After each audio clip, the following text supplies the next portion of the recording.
Miaravavaka isika tompoko. Saotra amin'ny raha mankalaza manome voninahitra anao zahay ry Jesosy io noho ny fitiavanao sy ny famindramponao aminay. Mangataka anao indrindra momba ny fampianarana zay atao eto. Ho tariny fananao, ho fampianarana velona, hitondra finoana, hitondra fiainana ho anay rehetra. Ianao no fanampizoro ny fifoazanao anatin'ny fiangonanay. Tena fifoazana velona, hitondra fiainana. Ny anaran'i Jesosy. Amen. Faly miarabantsika rehetra tratran'ity alahadiny fifoazana ity. Araka izany dia andro lehibe amin'ny fiangonantsika ny androany ka dia araka ny fandaminan'ny fifoazana moa zany na fifilina dia misy fampianarana soratra masina ny amin'ny atao hoe inona ny atao hoe fifoazam-panahy. Izay zany no fampianarana zay nofidina. Misy ten'Andriamanitra roa zay fanorenany fifoazana. Maro ihany ny ten'Andriamanitra zay tena fototra fa ny marika toko 5:10 any 5:10 ka hatramin'ny 7:10 sy ny Efesiana toko 5:5:10 no akasika fampianarana ny amin'ny atao hoe inona zany fifoazam-panahy zany. Ny marika 5:10 dia haitsika tsara ny baikon'i Jesosy hoe mandehana amin'izao tontolo izao ianareo ka mitoria ny filazantsara amin'ny olombelona rehetra zay mino tsy atao batisa no vonjena fa dray tsy mety mino kosa no elohina ary zao famantarana zao no anaraka izay mino moka dia amin'ny anarako izy fiteny amin'ny fiteny zay sy mbola hainy izy andray mianarana izy etsetra hatramin'ny fametrahana ny tanana. Ametra tanana amin'ny marary izy dia ho sitrana ireny. Ny Efesiana toko 5:10 kosa dia ny hoe ny foazana reo izay matory mitsangana amin'ny maty dia ampahazavanao Kristy. Reo ten'Andriamanitra anankiroa reo no ten'Andriamanitra zay fototra iorenan'ny fifoazana. No jeresika voalohany dia ny hoe inona zany atao hoe fifoazana zany ary iza ny fifoazana ary ny fahatelo inona ny fampianaran'ny fifoazana. Faefatra ahoana ny fiainan'ny fifoazana amin'ny fiainany andavanandro. Inona ny atao hoe fifoazana? Ny atao hoe fifoazana dia raha ny famaritan'ny fiangonana Luterana Malagasy azy dia asan'Andriamanitra amin'ny alalan'ny fanan'Andriamanitra manala ny olona avy ao amin'ny fahafatesana ho ao amin'ny fiainana. Zay ny définition. Asan'Andriamanitra amin'ny alalan'ny fanahy masina manala ny olona hiala amin'ny fahafatesana hifindra amin'ny fiainana. Misy famaritana maromaro ihany nomen'ny fifoazana fa io ny famotinana azy. Raha ny fanontaniana hoe iza ny fifoazana, valiny ny vita batisa rehetra ny fifoazana. Mahazatra antsika hoe fotoana ny fifoazana dia zareo mitafy lamba fosy ety ny eritreretintsika dia ny mpiandry izy zany. Pasteur Sanfanson, professeur ny faculté de théologie ny fianaran-tsoa zay nasainy Luterana namoaka définition dia zao ndray ny famaritana nomeny hoe ny atao hoe fifoazana dia tsy hafa ny olona vita batisa miaina ny fiainan'ny fiangonana ary miala ny fahafatesana mifindra amin'ny fiainana. Zany dia tsy misy hafa izany famaritana izany fa isika rehetrarehetra io no atao hoe fifoazana. Misy koa miteny hoe zanaky ny fifoazana, tsy misy hafa zany na fifoazana na zanaky ny fifoazana. Raha ny Efesiana toko 5 teo no asiany teny dia ny hoe mifoazana reo zay matory misangana amin'ny maty dia ampahazavanao Kristy. Raha voaresana zany ny fifoazana misy miteny hoe matory sy misy miteny hoe mifoa. Raha io Efesiana toko 5 tenin'ny Paoly io dia ny hoe ny matory dia ampitovisiny amin'ny maty na mbola mitoetra amin'ny fahotana na sy vita batisa fa sy le hoe midodo. Fa ilazana ny olona tsy manana an Jesosy ilazana ny olona tsy vita batisa, ilazana ny olona tsy mino an Jesosy, ilay atao hoe matory, torimasom-pahotana.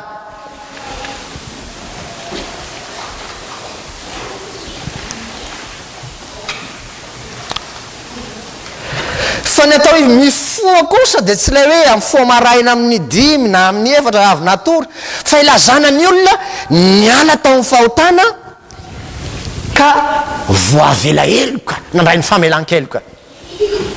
Asa izy aminareo tsy voavela eloka?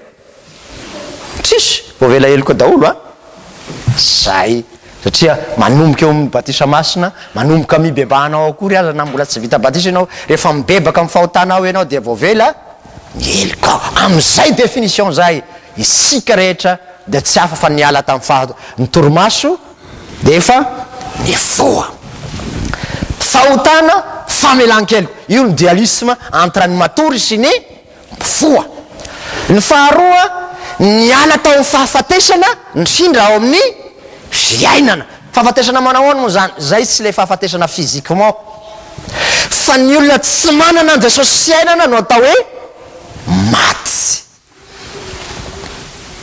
Zany lazainy Paoly amin'ny Romana 5:7 hoe fahafatesana no tambiny ota, ka ilazana ny olona tsy manana an Jesosy fiainana ao anatiny ny atao hoe matory na tsy mifoa. Amin'izany ianao zay manana an Jesosy ao anatinao dia atao hoe velony ianao. Aiza ny tena Andriamanitra milaza an'izany hoe velony ianao, manana an Jesosy ao anaty ianao? Dia ny Galatiana 2:2 zay lazany Paoly hoe sy izaho intsony no velona fa Kristy no velona ao anatiko. Ary io ny atao hoe fifoazana, manana an Jesosy ao anatiny izy. Tsy mitafy lamba fotsy, misy amin'ny mpiandro io tsy manana an Jesosy ao anatiny. Misy mpanompon'Andriamanitra ta Madagasikara zay ray aman-dreny lehibe, Jesosy ny teny izy hoe io mpiandro io fa 20 taona na mpiandro io fa mbola tsy niara-niasa tamin'io ana indray mandeha ara. Ary Lutera koa dia mamaritra io fiangonana io dia mizara roa, tsika rehetrarehetra io zany, na tiana na sy tiana, misy ny manana Jesosy, misy ny tsy manana Jesosy. Ary io lazainy Apokalipsy hoe manana anarana ho velona akanjo matia. Mamperitreritra za sy mieritreritra hoe tsy manana aloha tsika, manana daholo tsika rehetrarehetra io, zay ny fahitako anazy. Kanefa tena izany tokoa ve? Jesosy mampianatra ny amin'ny atongavany isara ny velona sy ny maty. Misy olona roa vavy izy miara-pandriana, ny ray ho raisina, ny ray avela. Na mpiravavy ara, na mpivady ara, na ray tapo aza. Mitandrema amin'izany ny fifoazana dia ny olona manana an Jesosy ao anatiny, tsy hoe manana Jesosy eto. Ary zany nahateritra an Jesosy tamin'ny fariseo, ity firenena ity manazahy amin'ny molony fa ny fonony kosa lavitra. Fa ny tena fifoazana dia manana an Jesosy manjaka ao anatiny izy.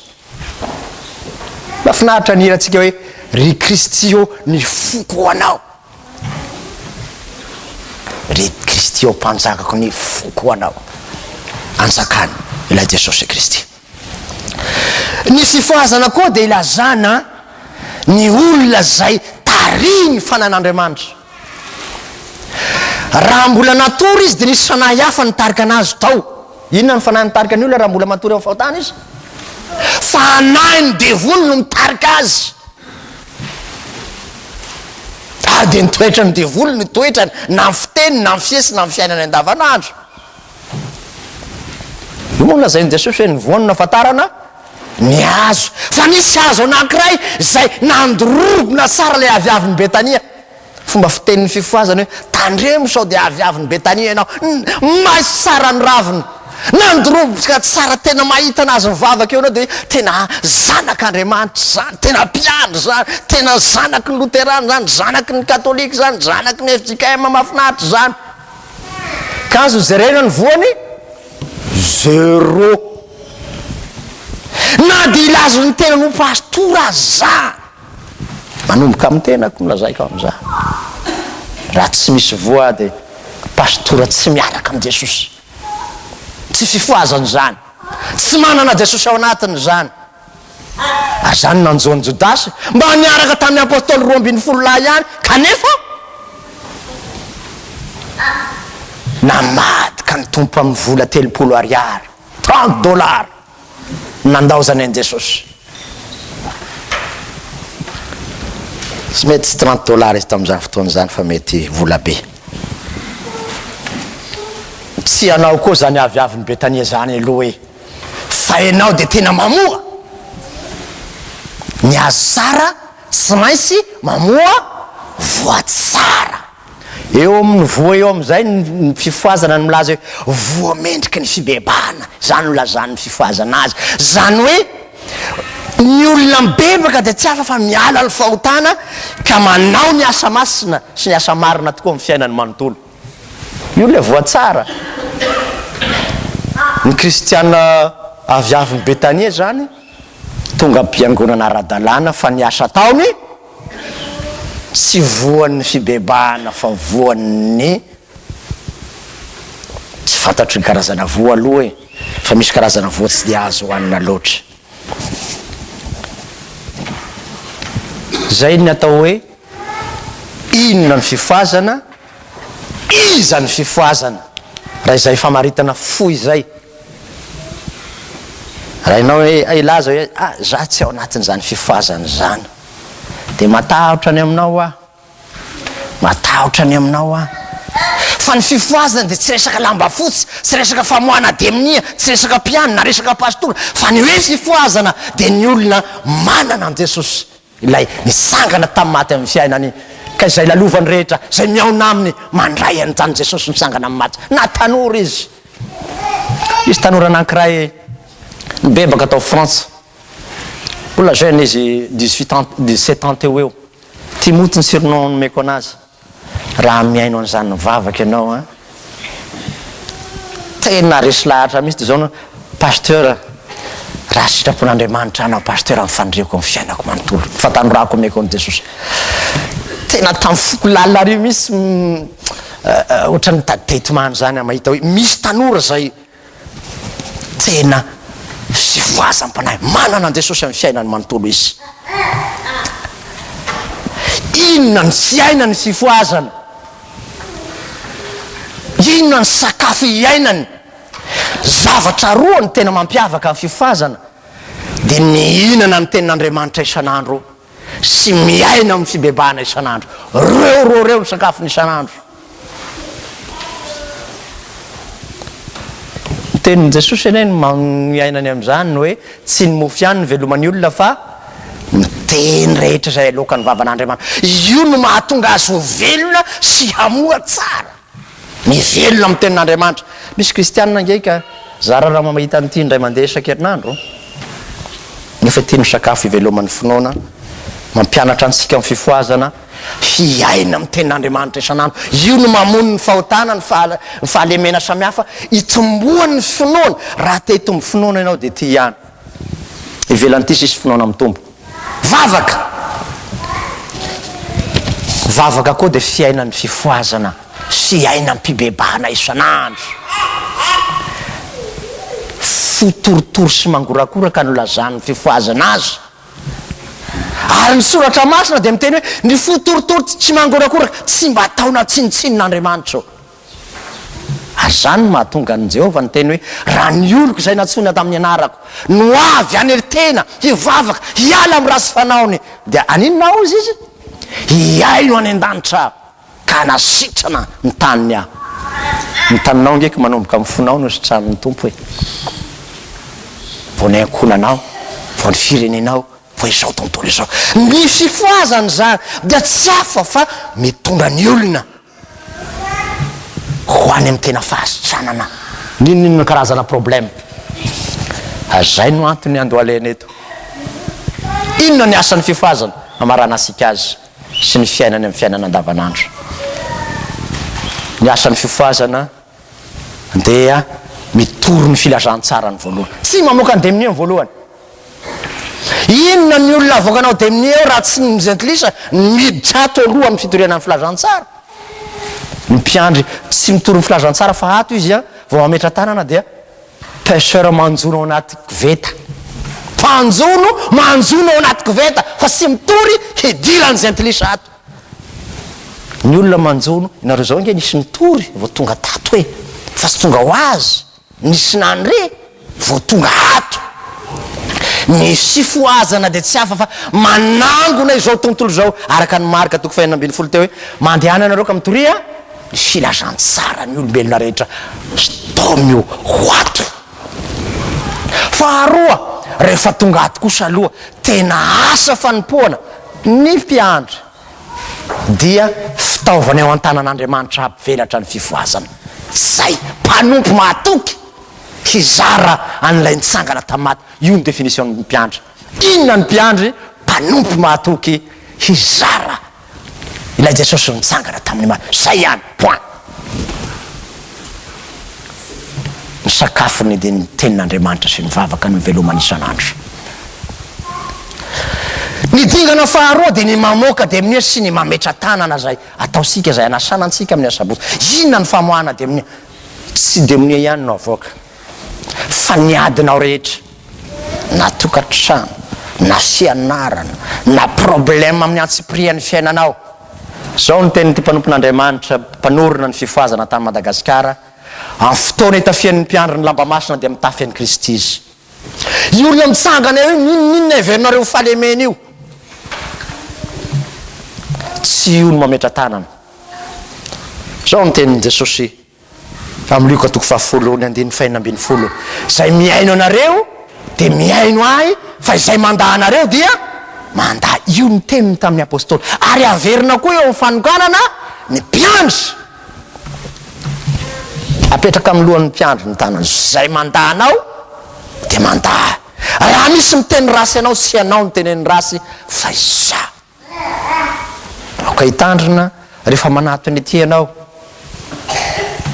sao dia alako bika sy tiako tareny hitanao eo dia fa tiantoko ianao fa aoka isaina zay manatony eo hoe Jesosy no manasanao avia.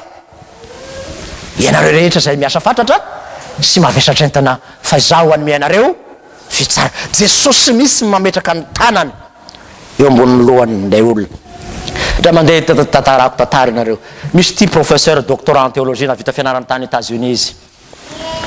Misy fotoana sy dia nahasalama saina dia nipetraka tamin'ny toby izy. Mahay kung fu sy karaté io rangaha io. Tena géant. Mipeza eo amin'ny 90 kilo eo angamba 120 livres tsy haiko le livre loatra tsy dia haiko io aty. Eo amin'ny 90 kilo eo mipoany zany rangaha zany. Mipetraka tao amin'ny toby izy salama. Rehefa mandeha ny avy efanahy masonao avy efanahy dia volony bisibisika aminy eo. Tonga dia totondry amin'ny vavandry jeune izy le devoly. Mpiandry io, mpiandry tanora.